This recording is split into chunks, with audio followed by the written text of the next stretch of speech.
नमस्कार विद्यार्थियों, वर्तमान भारतीय समाज और प्रारंभिक शिक्षा के ऑनलाइन लेक्चर सेशन में आपका स्वागत है। विद्यार्थियों, जैसा कि आप जान ही रहे हैं कि हम प्रकृतिवाद के अंतर्गत उद्देश्य पर चर्चा कर चुके हैं।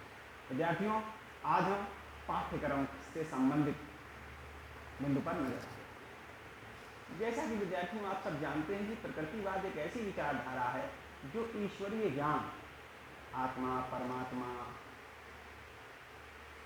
जैसे बिंदुओं को व्यर्थ मानती है। प्रकृतिवाद ये विचारधारा ऐसी विचारधारा रही है जो ये मानती है कि विज्ञान के माध्यम से ही जीवन का विकास हो सकता है और ये जितनी भी बातें ईश्वर, अंतर्ज्ञान और नेचर में ईश्वर की अनुभूति जैसी बातें को वो एकदम व्यर्थ मानता है। और जब जिसने विज्ञान को जीवन के विकास का आधार, वर्तमान सुखमय जीवन का आधार माना है, तो उसकी पाठ्यचर्या भी उसी से संबंधित उन्हीं विषयों को लेकर होगी।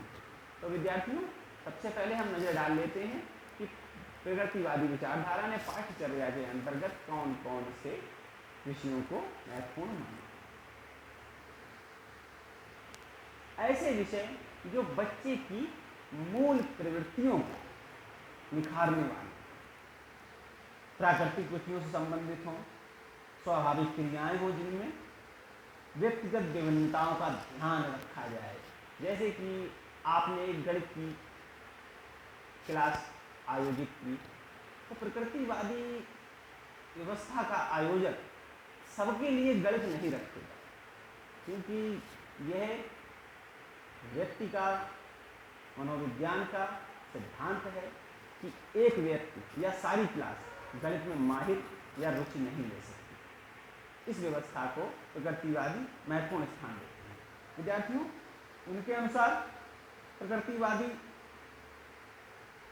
विचारधारा के अनुसार खेलकूद, स्वास्थ्य रक्षा, शरीर विज्ञान, पदार्थ विज्ञान, प्रकृति निरीक्षण, भाषा, भूगोल तथा इतिहास जैसे विषयों को इन्होंने अपनी पाठ्यचर्या में सम्मिलित करने का प्रयास किया। एक महान प्रकृतिवादी दार्शनिक हुए हर्बर्ट स्पेंसर। इन्होंने पाठ्यचर्या के अंतर्गत स्वास्थ्य विज्ञान जैसे विषय को शरीर विज्ञान, गणित, रसायन विज्ञान, गृह विज्ञान आदि वैज्ञानिक विषयों को मुख्य और साहित्यिक एवं सांस्कृतिक विषयों को गौण स्थान दिया है, यानी सेकेंडरी माना है। साहित्यिक और सांस्कृतिक विषय इनके लिए सेकेंडरी हैं और वैज्ञानिक, इनमें शरीर विज्ञान, भौतिक विज्ञान, रसायन विज्ञान, स्वास्थ्य विज्ञान जैसे विषय इनके लिए प्रमुख रहे हैं। क्योंकि हमने पहले ही जाना है कि प्रकृतिवादी विचारधारा विज्ञान को मुख्यतः स्थान देती है।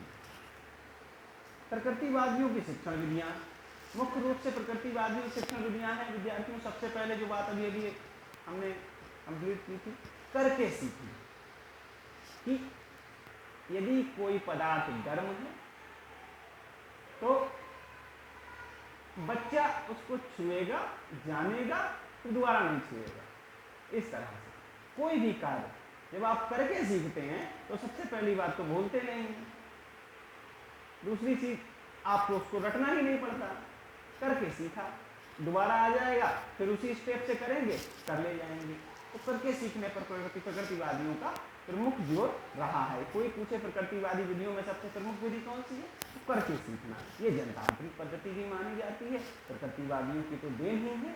और लर्निंग बाय डूइंग का जो अब सिलसिला भी चल निकला है, ये एक डेमोक्रेटिक विधि ही है जिसके आधार पर बच्चे धीरे धीरे खेलते खेलते कुछ बिगाड़ा, कुछ बनाया और उस काम को करना आ गया। अभी घर में आपको कोई बिजली का कनेक्शन ही करना हो, कहीं पर कोई स्विच लगाना हो, आप जब पुराना वाला खोलते हैं तो उसको देखते हैं उसमें कनेक्शन कहाँ है, कैसा है, वैसा ही कर देते हैं। तो ये क्या हुआ, आगे आप जान भी गए कि स्विच, तार से स्विच का कनेक्शन कैसे किया जाता है। ये है करके सीखना, अनुभव द्वारा सीखना, लर्निंग बाय एक्सपीरियंस।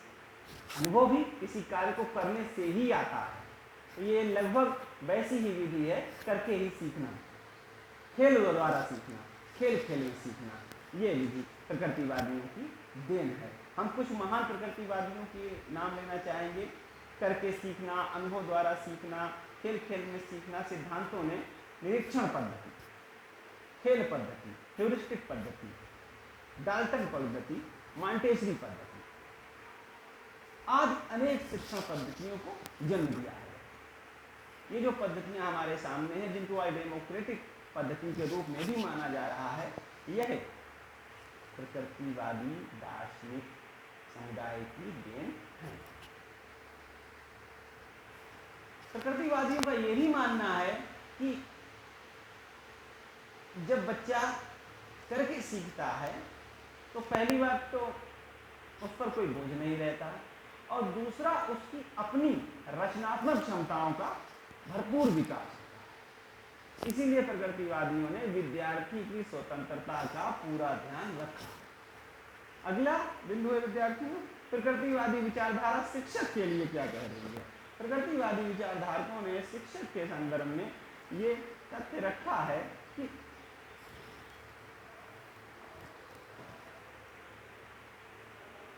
प्रकृतिवादियों ने सबसे प्रमुख शिक्षिका यदि किसी को माना है तो वह है प्रकृति। उनके अनुसार बच्चा अपनी प्रकृति से के साथ अपनी प्रकृति में सीखता है। इनके अनुसार शिक्षक ऐसा होना चाहिए जो कि एक मंच का निर्माता, एक वातावरण का निर्माता हो, ऐसे परिवेश का निर्माता हो जिसमें मुख्य भूमिका विद्यार्थी की, सेंट्रल स्थिति विद्यार्थी की रहेगी। वह सिर्फ परिस्थितियों का निर्माता है, वह मार्गदर्शक है, और उसकी विद्यार्थी पर नजर रहेगी कि उसका बच्चा क्या कर रहा है, और जिन परिस्थितियों में वो काम कर रहा है उन परिस्थितियों को निर्मित करने का पूरा श्रेय, पूरी जिम्मेदारी उस अध्यापक की होगी। अर्थात यहाँ पर प्रकृतिवादियों के अनुसार अध्यापक वातावरण का निर्माता है, ना कि वातावरण का हीरो।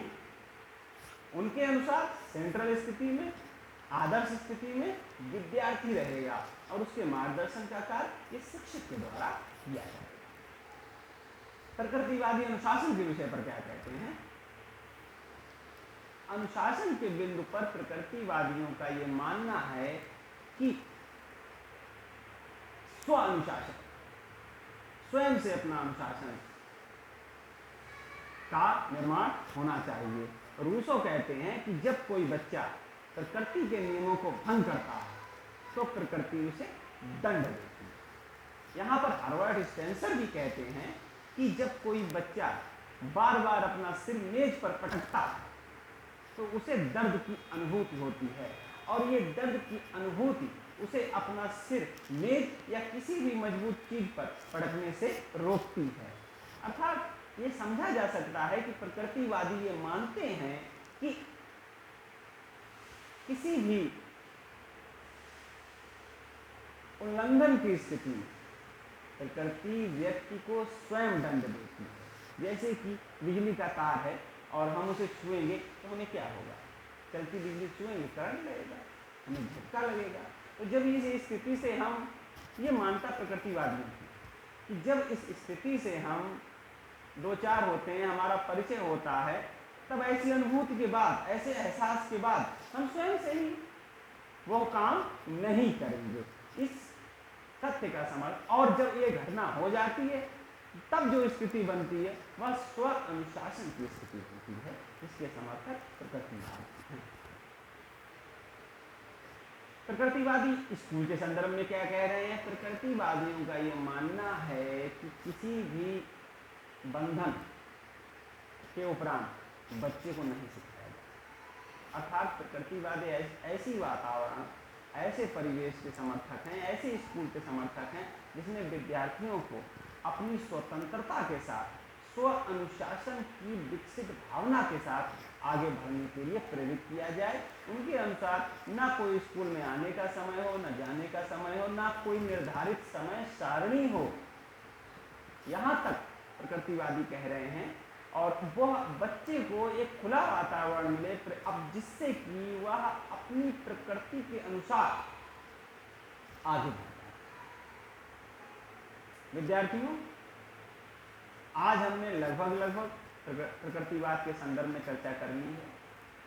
अगले टर्म पर प्रकृतिवाद कंप्लीट हो जाएगा, जिसके अंतर्गत प्रकृतिवाद की प्रासंगिकता और उसका मूल्यांकन मुख्य रूप से चर्चा का विषय रहेंगे। उससे आगे हम मुख्य विचारधारा और अपने कंटेंट से अंतिम विचारधारा प्रयोजनवाद।